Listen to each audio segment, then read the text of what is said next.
আপনি এইবার টোটাল আমার কাছ থেকে কতগুলো বাচ্চা নিয়েছেন? নিয়েছি 990টি। প্রথমে 990 পিস, তারপরে কতগুলো নিয়েছেন? 1050 পিস। 1050 পিস। এর আগে যে 3বার বাচ্চাগুলো লালন পালন করেছেন, ওই বাচ্চাতে আপনার কি লাভ হয়েছে না লস হয়েছে? আলহামদুলিল্লাহ সবগুলাতেই লাভ হয়েছে। কত পিস মারা গেছিল? 40 পিসের উপরে, 45 পিসের মতো। সমস্ত কিছু বাদে আপনার 45,000 টাকার মতো হয়েছিল। টাইগার টোটাল কতবার পালন করছেন? টাইগার পালন করছি 4বার। 4বার। তারপরে একটা আপনার 54,000 টাকা লস। তো আমাদেরকে একটু বলবেন যে এখানে আপনি কোন কোন মেডিসিনটা প্রয়োগ করেছিলেন? এইখানে ব্যবহার করছে আপনার এনরোসিন 2+, এমফ্লোরভেট। এই যে আপনারা লিটারটা দেখতে পাচ্ছেন, এইখানে অটো রাইস মিলের তোষ আছে, আর হচ্ছে মুরগি যে লিটারটা, যে পায়খানাটা যে ত্যাগ করছে, এইটা আছে না? এই মুরগিটা আপনি আমাকে বললেন যে ভাই হুটহাট করে 1-2টা মারা যায়।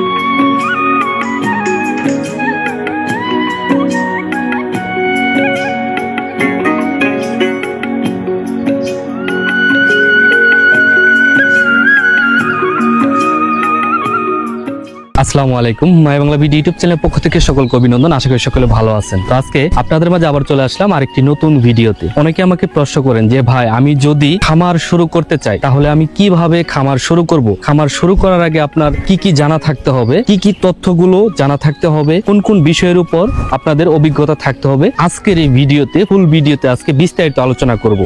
আশা করি যে সকলেই ফুল ভিডিও জুড়েই থাকবেন। আমার পাশে আপনারা একটি খামার দেখতে পাচ্ছেন। এই খামারটা হচ্ছে টোটাল 36x28 ফিট একটি খামার। তো দেখেন, এই খামারে আমার কাছ থেকে এ যাবৎ টোটাল 4বার আমার কাছ থেকে দেশি মুরগির বাচ্চা নিয়ে লালন পালন করেছে, এবং আজকে ওনার মুখে শুনবো, যিনি এই খামারে মূলত মুরগি লালন পালন করে থাকে, ওনার মুখ থেকে আজকে শুনবো যে আমরা উনি কিভাবে এই যে এর আগে যে 3বার মুরগিগুলো লালন পালন করেছে, উনি কত টাকা লাভ করেছে, এবং উনি কিভাবে মুরগিগুলো লালন পালন করেছে, এখন বর্তমানে ওনার খামারে যে মুরগিগুলো আছে, টোটাল কতগুলো মুরগি আছে, কিভাবে লালন পালন করতেছে, আজকের এই ফুল ভিডিওতে বিস্তারিত আলোচনা করব। আসসালামু আলাইকুম। ওয়ালাইকুম আসসালাম। ভালো আছেন? হ্যাঁ আছি ভালো ভাই, ভালো আছেন? আলহামদুলিল্লাহ। তো ভাই, আগে আপনার পরিচয়টা আমরা জেনে নেব। আমার নাম হাফেজ মাওলানা আব্দুর রহিম। মূলত আপনি একজন হাফেজ। জি। আপনি এই যে মুরগির খামার করতেছেন, আমার কাছ থেকে এর আগে টোটাল 3বার মুরগি নিয়েছেন, জি। এইবারও আমার কাছ থেকে অনেকগুলো মুরগির বাচ্চা নিয়েছেন। জি। আপনি এইবার টোটাল আমার কাছ থেকে কতগুলো বাচ্চা নিয়েছেন? এবার বাচ্চা নিয়েছি 2 ধাপে, মানে 2টা স্টেপে বাচ্চা নিয়েছেন। জি। হ্যাঁ, প্রথমে কতগুলো নিয়েছেন? নিয়েছি 990টি। প্রথমে 990 পিস, তারপরে কতগুলো নিয়েছেন? 1050 পিস। 1050 পিস। কারণ দেখেন, উনি এর আগে আমার কাছ থেকে টোটাল 3বার এই দেশি মুরগির বাচ্চা নিয়ে লালন পালন করেছে। তো উনি এইবার আমার কাছ থেকে 990 পিস এবং হচ্ছে 1050 পিস বাচ্চা উনি আমার কাছ থেকে নিয়েছে। তো আপনার মুখ থেকে আমরা শুনবো, আপনি এর আগে যে আমাদের কাছ থেকে 3বার বাচ্চা নিয়েছেন, এই দেশি মুরগির বাচ্চা নিয়ে লালন পালন করেছেন, তো শুরুতে শুনবো এই যে পূর্বে 3বার দেশি মুরগির বাচ্চা নিয়ে লালন পালন করেছেন, কারণ একটা খামার করতে গেলে লাভ হয়, লস হয়। তো আপনি আজকে বলবেন যে এর আগে যে 3বার বাচ্চাগুলো লালন পালন করেছেন, তো ওই বাচ্চাতে আপনার কি লাভ হয়েছে না লস হয়েছে? আলহামদুলিল্লাহ সবগুলাতেই লাভ হয়েছে। মানে এর আগে 3বার যে নিছেন, দেশি। 3বারই আপনি লাভ পাইছেন। জি জি এই যে এখন যে বাচ্চাগুলো আপনি উঠাইছেন, জি। এখন 2টা স্টেপে বাচ্চা উঠাইছেন, এর আগে আমাদের কাছে কতগুলো বাচ্চা নিয়ে পালছেন? মানে এই সেটার আগের সেটার আগে নিয়েছিলাম 990টি। 990 পিস। জি। তো ওই 990 পিস মুরগি আপনি লালন পালন করেছেন, বিক্রি করার সময় কতগুলো বিক্রি করতে পারছেন? 930 পিস। 930 পিস। আর বাদ বাকি মুরগিগুলো কিছু মারা গেছে, আবার কিছু রাইখে দিছি। আবার কত পিস মারা গেছিল? 40 পিসের উপরে, 45 পিসের মতো। 45 পিসের মতো মারা গেছিল। জি। 990 পিসের ভিতরে 45 পিসের মতো মারা গেছে, আর বাদ বাকি মুরগিগুলো আপনি বিক্রি করছেন। জি। একটা জিনিস করতে গেলে লাভও আছে, লসও আছে। তো উনি এর আগেও আমাদের কাছ থেকে মুরগি নিয়ে লালন পালন করেছে, ওইখানে মুরগি মারাও গেছে। অনেকে বলে যে ভাই, মুরগি লালন পালন করতে গেলে কি মুরগি মারা যাবে না, লস হবে না? মানে লস হওয়াটাই স্বাভাবিক যদি আপনি সঠিকভাবে লালন পালন না করতে পারেন। এর আগে যে আপনি 990 পিস বাচ্চা নিয়ে লালন পালন করেছেন, ওইখানে আপনার টোটাল কত টাকা লাভ হয়েছিল? সমস্ত কিছু বাদে আপনার 45,000 টাকার মতো হয়েছিল। 45,000 টাকার মতো 45,000 টাকা হয়েছিল, আর কিছু মুরগি রেখে দিছি। মানে টোটাল 43,000 টাকা আপনার লাভ হয়েছে। লাভ হয়েছে। মুরগি কয়টা রেখে দিয়েছেন? 12টা। 12টার মতো। ওই 12টা মুরগি এখন আছে? জি আছে, ডিম দিতেছে। ডিম দিতেছে। উনি 990 পিস মুরগি লালন পালন করে 43,000 টাকার মতো উনি লাভ করেছে। গত আগের ভিডিওতে আমি বলেছিলাম আপনাদেরকে যে 300 মুরগি লালন পালন করে সর্বোচ্চ 3 থেকে 4,000 টাকা এরকমই কিন্তু লাভ হয়, এবং পাইকারের মাধ্যমে না বিক্রি করে যদি হাতে বিক্রি করতে পারে তাহলে কিন্তু লাভটা বেশি হয়। আপনি ওই মুরগিগুলো কিভাবে বিক্রি করছেন? আমি সরাসরি গাড়িতে দিয়ে দিছি, মানে 500 করে আইসা নিয়ে গেছে। মানে গাড়িতে মুরগিগুলো পাঠাই দিয়েছেন? জি। অনেকে বলে যে আমি যে মুরগিটা রেডি করব, তো ওই মুরগিটা রেডি করার পরে কিভাবে বিক্রি করব, আপনি কিভাবে বিক্রি করলেন? আমাদের যে জেলা ভিত্তিক বাজার আছে, জেলা বাজার। হ্যাঁ, জেলা বাজার মানে শেরপুরে? জি শেরপুরে। হ্যাঁ, ওইখান থেকে মানে আমার আগে থেকেই পরিচয় ছিল, তারা এসে নিয়ে গেছে। আচ্ছা, আপনি যে এই যে খামারটা শুরু করছেন, জি। শুরু করার আগে কি আপনি জানতেন যে ব্রয়লার, সোনালী এগুলো তো ডিলারদের মাধ্যমে বিক্রি হয়? জি জি। তো আপনার এই দেশির ক্ষেত্রে তো ডিলার নাই, জি। এটা কিভাবে বিক্রি করতে হবে এটা আপনি আগে জানতেন? আমি ওইখানে পড়াশোনা করতাম, তো ওই সময় দেখতাম যে এই যে কিছু দেশি থাকতো, মানে পা গুলো একটু সাদা থাকতো। হ্যাঁ হ্যাঁ। পরে জিজ্ঞাসা করলাম যে তাদেরকে, তারা বললো যে এগুলা হুজুর চাষ করা হয়, অনেকগুলো একসাথে হ্যাঁ, খামারে লালন পালন করা খামার হয়। লালন পালন করা হয়। তারপর মানে আমার একটা মনে আশা জাগলো যে আমি একটা করে দেখি খামার করবো। হ্যাঁ, খামার করবো। তো আপনি তো অতি ফার্স্টে আমাদের কাছ থেকে অল্প মুরগি নিয়ে লালন 200 পালন নিয়েছিলাম। করেছিলাম, 200 বাচ্চা, জি। যেটা আপনার ওই পাশে যে জি, খামারটা, ওই খামারে। ছোট্ট একটি খামার, জি। তো ওইখানে লালন পালন জি। করছেন।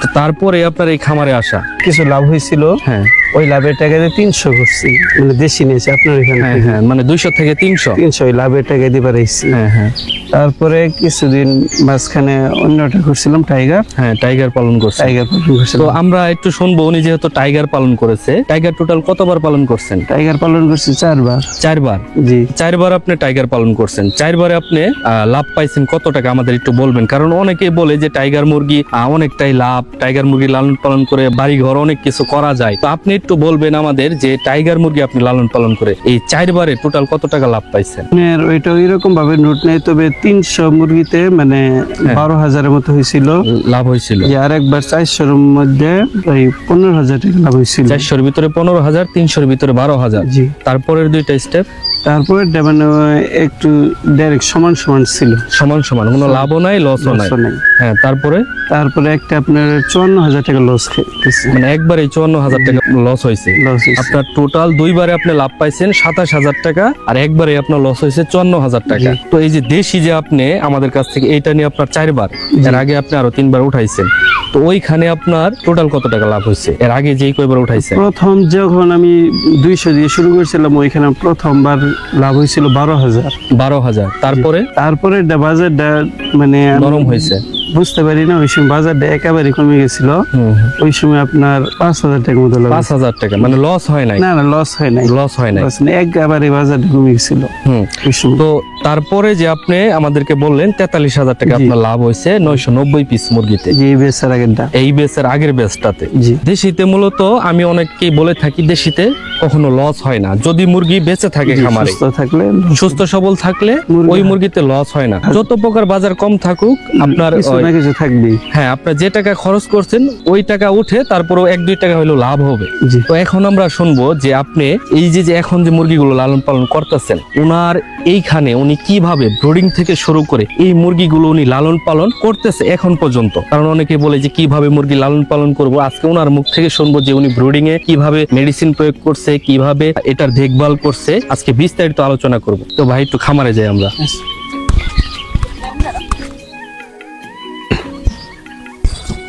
তো এটা আপনার হইতেছে আগের ঘরটা না, এই পাশে?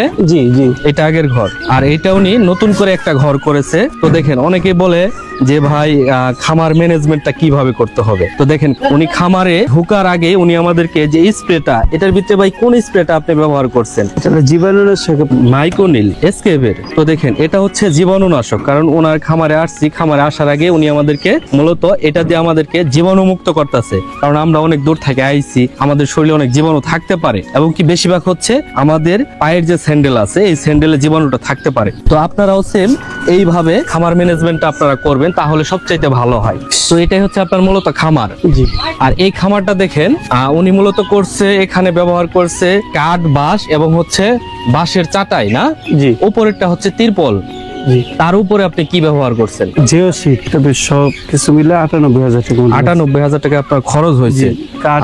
কাঠ নিজে। হ্যাঁ, কত ফিট বাই কত ফিট বললেন যেন? 36 feet by 28 feet. 36 feet by 28 feet একটা ঘর করতে জি। আপনার 98,000 টাকা খরচ হয়েছে। জি। আমরা এখন আপনার কাছ থেকে শুনবো যে আপনি এই যে ব্রুডিং ম্যানেজমেন্টটা আপনি কিভাবে করছেন। তো এইখানে আমরা একটি ব্রুডিং দেখতে পাচ্ছি। এই ব্রুডিংটা আপনি করছেন বাঁশের যে ধারায় আমরা বলি।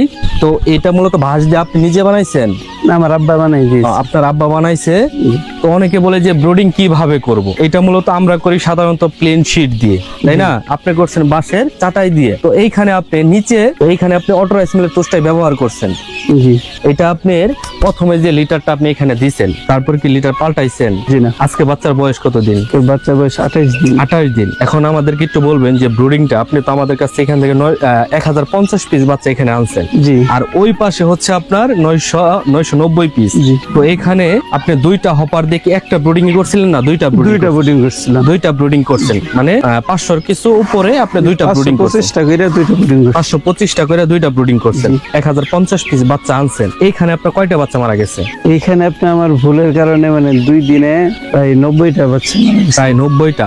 মানে ব্রুডিং এ আপনার এমনিতে কয়টা মারা গেছে অসুস্থ হওয়ার কারণে? অসুস্থ হওয়ার কারণে ওইরকম 2-1টা করে গেছে, প্রায় 10টার মতো। 10টার মতো। আর আপনি একদিন ভ্যাকসিন দেওয়ার সময় মানে ছালা ভিজে গিয়েছিল, ওই সময় আমি বাইরে আসছিলাম, কারেন্ট সমস্যা হয়েছিল। কারেন্ট ছিল না। জি, মুহূর্তে আপনার 48টা বাচ্চা গেছে। 48টা বাচ্চা একবারে মারা গেছে। একবারে মারা গেছে।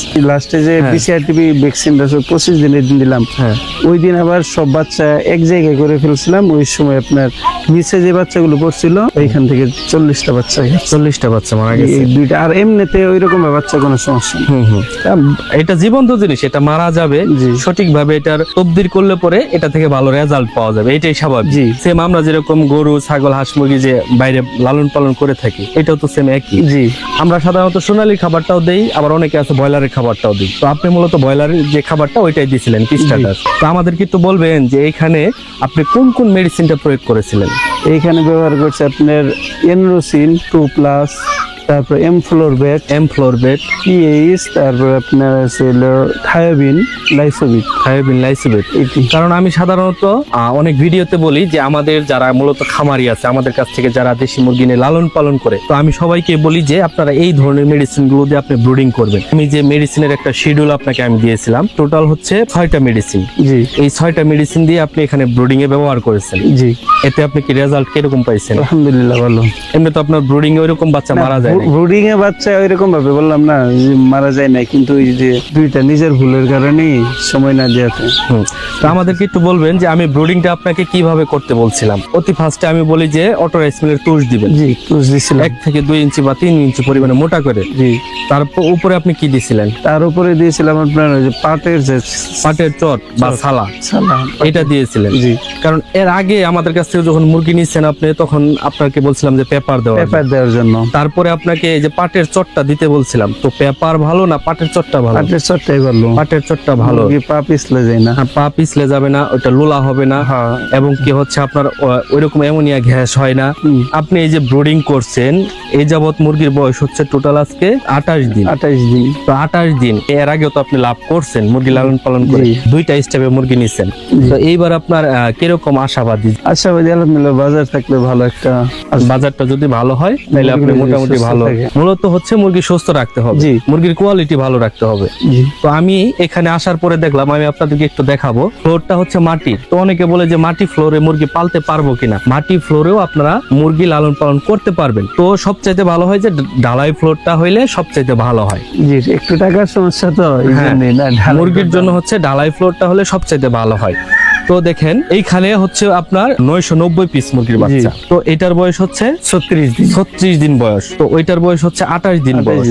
এইখানে আমরা শুনবো এই মুরগির বাচ্চাগুলো আপনি কিভাবে ব্রুডিং করছেন। সেম টু ওইরকম ভাবেই, সেম ওই মেডিসিন গুলোই, ব্রুডিং এর ম্যানেজমেন্টটাও সেম একই ভাবে করছেন। কারণ দেখেন আমি সবাইকে বলি যে আপনারা এইভাবে ব্রুডিং গুলো করবেন। এখন এই মুরগিকে কোন খাবারটা দিতেছেন আপনি? ব্রয়লার গ্রোয়ার, যে বড় খাবারটা। হ্যাঁ, বড় খাবারটা যেটা দানাদার খাবার ওইটা দিতেছেন। এই মুরগির বাচ্চাকে আপনি টোটাল কতদিন স্টার্টার যে ফিটটা আছে এটা আপনি খাওয়াইছেন? 30 দিন। 30 দিন পর্যন্ত। কারণ আমি সাধারণত বলি যে 25 থেকে 30 দিন পর্যন্ত। আপনি 30 দিন পর্যন্ত এটা খাওয়াইছেন। তো এটার ম্যানেজমেন্টটা আমি আপনাদেরকে দেখাবো, কারণ ব্রোডিং এর ম্যানেজমেন্টটা আপনারা আজকে জানলেন, কিন্তু এখন ব্রোডিং এর পরের যে স্টেপটা উনি কিভাবে এই মুরগিগুলো লালন পালন করবে, এর আগেও তো উনি মুরগি লালন পালন করেছে। আমরা একটু ভিতরে যাবো ভাই। তো দেখেন এটার আমি আপনাদেরকে একটু লিটার ম্যানেজমেন্টটা আমি একটু আপনাদের সাথে শেয়ার করব। তো এই যে আপনারা লিটারটা দেখতে পাচ্ছেন, এইখানে অটো রাইস মিলের তোষ আছে, আর হচ্ছে মুরগি যে লিটারটা যে পায়খানাটা যে ত্যাগ করছে এইটা আছে না। এই মুরগিটা আপনি আমাকে বললেন যে ভাই হঠাৎ করে 1-2টা মারা যায়।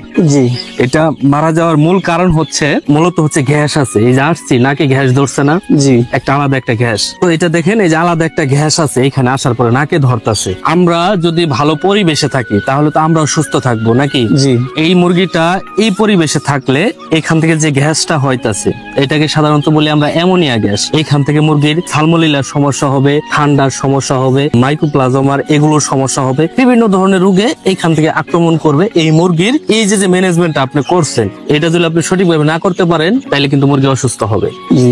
এই লিটারটা দেখেন বেশি হয়ে গেছে না, এখানে লিটারটা কিন্তু অতিরিক্ত হয়ে গেছে। অটোরাইসমেলের তোষটা একদমই কম, এটা আপনার পরিষ্কার করতে হবে। উনি যে পানিটা যে দিয়েছে, এই যে দেখেন অনেকে বলে যে পানিতে অনেক ময়লা উঠে যায়, মানে এই যে মুরগির লিটার গুলো এগুলো পানিতে উঠে যায়। 2টা করে ইট দিয়েছেন, তার উপরে পানি ঢিঙার দিয়েছেন, এবং এইখানে যে খাবারটা সেম একইভাবে আপনি ব্যবহার করেছেন। তাতে তো খাবার নষ্ট হয় না, আপনার পানিও নষ্ট হয় না। জি।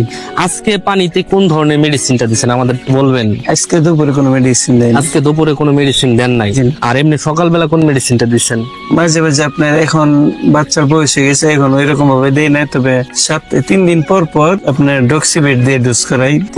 শুধু ডক্সিবেট? ডক্সিবেট, হ্যাঁ। তারপর আপনার এই যে আমেশার ডোজ করাই। আমাশার ডোজটা আপনি কতদিন পর পর করেন? মানে প্রথম আপনার 15 দিন থেকে 18 দিন করাইছি। হ্যাঁ। তারপরে দ্বিতীয়বার করেছি 25 দিন থেকে 28 দিন। 25 দিন থেকে 28 দিন। জি, এখন আবার সাপ্তাহিক। সপ্তাহে মানে প্রত্যেক সপ্তাহে একবার? একদিন। অনেকেই জানে না, কারণ আমরা যারা খামারে মুরগি লালন পালন করে থাকি, এই মুরগিটা রক্ত আমাশা বা আমাশা এটা সাধারণত হয়ে থাকে। তো এই ডোজটা যদি সপ্তাহে মানে 2 বেলা বা 3 বেলা যদি করানো হয় তাহলে কিন্তু সবচেয়ে ভালো হয়। আপনার মুরগির কি এই যাবত এই যে মুরগির বয়স 36 দিন রক্ত আমাশা বা আমাশা এগুলোর কোনো সমস্যা হয়েছে? জি না, হয়নি। এখন পর্যন্ত হয় নাই। কারণ মূল কারণটা হচ্ছে উনি এই ডোজটা করাইছে 15 দিন পর থেকে, প্রত্যেক সপ্তাহে একবার। 15 দিন পর থেকে প্রত্যেক সপ্তাহে একবার। দেখেন আমাদের যারা খামারি আছে তারা মূলত এইভাবে মুরগিগুলো লালন পালন করে থাকে। এই বাচ্চা থেকে আপনার কয়টা বাচ্চা মারা গেছে? 38টা। এটা আপনার ব্রুডিং অবস্থায় মারা গেছে? ব্রুডিং এ মারা গেছে, আর কিছু এমনি মারা গেছে। মানে ব্রুডিং এর পরে মারা গেছে 2-1টা করে? ব্রুডিং এ 12টা বাচ্চা মারা গেছে। ব্রুডিং এ 12টা বাচ্চা। ব্রুডিং এ মানে অতটা বাচ্চা মারা যায় না। তারপরে ব্রুডিং শেষ হওয়ার পরে এই বাচ্চাটা মারা গেছে। উনি আমাকে আসার পরে বলল যে ভাই 2-1টা করে মারা যায় মাঝে মধ্যে। এটা মারা যাওয়ার মূল কারণ কি? কারণ ওনার মুরগিগুলো আমরা দেখতে পাচ্ছি খুবই সুস্থ। তো সুস্থ থাকা অবস্থায় এই মুরগিগুলো মারা যাইতেছে। এটার মূল কারণ হচ্ছে যে আপনার এই যে আমি এখানে আসার পরে আপনাকে বললাম যে মুরগির এইখানে কিন্তু আলাদা একটা মানে ঘ্রাণ আসতেছে। এই লিটারটা আপনার অটো রাইস মিলের তুষের চাইতে মুরগির লিটারটা বেশি হয়ে গেছে, এখানে গ্যাস হয়ে গেছে। এটা আপনার চেঞ্জ করতে হবে। এই মুরগিটা পরবর্তী যে দিনগুলো আছে এগুলো আপনি কিভাবে লালন পালন করবেন আমাদেরকে যদি একটু বলতেন। এরপর আপনার ওই যে ক্রিমির ডোজ করাবো। ক্রিমির ডোজটা কতদিন পরে করাবেন? 45 দিনের সময়। 45 দিনের সময় ক্রিমির ডোজ করাবেন? জি। এটা কয়বার করাবেন? এটা আপনি এক বেলা করাই। শুধু এক বেলা? জি। 1 সপ্তাহের ভিতরে মূলত হচ্ছে 2 বার করতে হয়। হয়তো আপনি আজকে করলেন, 6 থেকে 7 দিন পরে আবার আপনি আরেকবার করবেন। 2 বার করতে হবে ক্রিমির ডোজটা। এই যে ব্রুডিং এর পরে যে মেডিসিন গুলো আপনি বললেন যে শুধু আপনি মাঝে মধ্যে ডক্সিবেট এগুলো দিয়ে আপনি ডোজ করেন, এটা মূলত ঠান্ডার জন্য আপনি মূলত করাইতেছেন। এরপরে আপনি কোন কোন অ্যান্টিবায়োটিক গুলো ব্যবহার করবেন? আর ভিটামিন। আর প্রত্যেক সপ্তাহে আপনার হচ্ছে পায়খানার ডোজটা আপনি করান, রক্ত আমাশার ডোজটা। হ্যাঁ, এই ডোজটা প্রত্যেক সপ্তাহে একবার করে করাইতেছেন। জি। এটাই হচ্ছে মুরগি পালার আমূল যে তথ্যগুলো। কারণ অনেকে আমাদেরকে প্রশ্ন করে থাকে যে ভাই আমরা মুরগি কিভাবে লালন পালন করব। আরেকটি কমন প্রশ্ন ভাইয়ের কাছে যে আপনি এই মুরগির দেখলাম আসার পরে কয়েকটি মুরগির বেশ ভালো কিছু বাচ্চারা আপনার পিঠের পশমগুলো উঠাই ফেলাইছে। এটা ঠোঁট সেকা দিব, কিন্তু এরকম আর সময় মিলতেছে না, তো সময় মিলতেছে না। মানে ঠোঁটটা মূলত কাটতে হবে? জি, ঠোঁট কাটবো। আপনার ঠোঁটটা মূলত কিছুদিনের ভিতরে কেটে ফেলাবেন? আগামীকাল কাটবো, আজকে কাটার কথা ছিল কিন্তু সময় বললাম। কারণ অনেকে প্রশ্ন করে যে ব্রুডিং এর পরে কি ঘরে কি তাপমাত্রা দেওয়ার দরকার কিনা। অবশ্যই আপনার খামার ঘরে যত প্রকার শীত আসুক, যদি ওই খামার ঘরে 32-এর উপরে তাপমাত্রা আপনি রাখতে পারেন, শীত আসুক সমস্যা নাই, আপনার খামারে মুরগি সুস্থ থাকবে। কারণ আপনার খামার ঘরের ম্যানেজমেন্টটা আপনি ঠিক রাখতেছেন, বজায় রাখতেছেন। ওদের যতটুকু তাপমাত্রা দরকার, ব্রুডিং শেষ হওয়ার পরেও যদি খামার ঘরে 32-এর উপরে তাপমাত্রা থাকে, তাহলে ওই খামার ঘরে তাপমাত্রাটা সঠিক থাকলো। এই প্রশ্নগুলো অনেকে আমাদেরকে বলে থাকে। তো আজকের এই ভিডিওটি মূলত করার কারণ হচ্ছে যে অনেকে বলে যে ভাই কিভাবে মুরগি লালন পালন করব। রাহিম ভাই মূলত ব্রুডিং এ যে ধরনের মেডিসিন গুলো ব্যবহার করে এবং হচ্ছে উনি ব্রুডিং এর পরে যে ধরনের মেডিসিন গুলো ব্যবহার করে আপনাদের সাথে আজকে শেয়ার করলাম, এবং হচ্ছে উনি যে ধরনের খাবারগুলো ব্রুডিং এ কোন ধরনের খাবার দেয় এবং হচ্ছে ব্রুডিং শেষে কোন ধরনের খাবারগুলো দেয়। এবং অনেকে বলে যে ভাই আমরা কি একে কি প্রাকৃতিক কোনো খাবার খাওয়াইতে পারবো কিনা। আপনি মূলত এটা কিভাবে লালন পালন করে, শুধু কি এই ফিড দিয়ে লালন পালন করেন নাকি প্রাকৃতিক কোনো খাবার দেন? না, প্রাকৃতিক দেই না, ওই রকম ভাবে সময় হয় না। মানে প্রাকৃতিক কোনো খাবার দেন না, আপনি রেডি ফিডটা বাজার থেকে মূলত কিনে আনেন। জি এই যে মুরগি ব্রয়লার ফিড গুলো বা সোনালী ফিড গুলো এগুলো কিনে আনেন। জি। তো এইভাবে উনি মূলত লালন পালন করতেছে। তো ওনার জন্য সবাই দোয়া করবেন। এবং খামার বিষয়ে যারা তথ্য পেতে চান, অবশ্যই স্ক্রিনে দেওয়া যে নাম্বারটি দেখতে পাচ্ছেন, এই নাম্বারে আপনারা কল করে থাকবেন। খামার বিষয়ে সকল ধরনের তথ্য আমাদের কাছ থেকে আপনারা নিতে পারবেন। তো আজকের এই ভিডিওটি মূলত এখানেই শেষ করছি। আশা করি সকলে ভালো থাকবেন, সুস্থ থাকবেন। সকলের প্রতি আমার সালাম। আসসালামু আলাইকুম। আসসালামু আলাইকুম ভাই।